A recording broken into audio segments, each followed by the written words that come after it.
be opening even earlier tomorrow morning. I think the biggest concern is going to be the smaller streams, the creeks, of course, drainage areas, low line areas.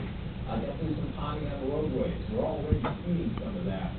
So keep that in mind as you're driving on about, and you will need to use extra caution, keep it a little slower, and of course get plenty of distance between you and the car in front of you.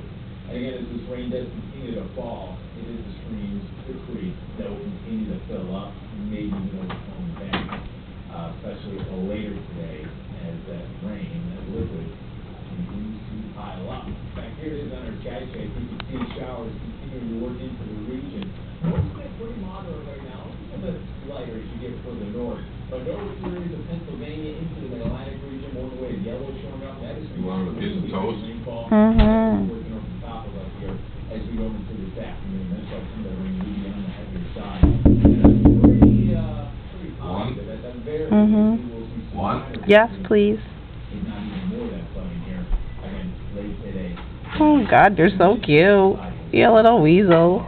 So here's the flat radar forecast this afternoon. We're in and out of rain. Some of it will be on the heavier side. Got your little hat on your little head. Showing up within some of this rain.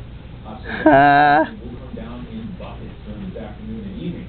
During the overnight, we're still going to have some showers around, although it should be fairly light, especially by tomorrow morning and then during the day tomorrow.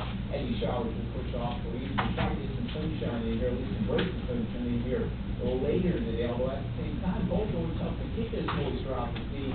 We'll also bring in probably the chilliest air of the season by the time we get to this upcoming weekend. The wood is feeling out that a few late intense showers will develop later Saturday, Sunday.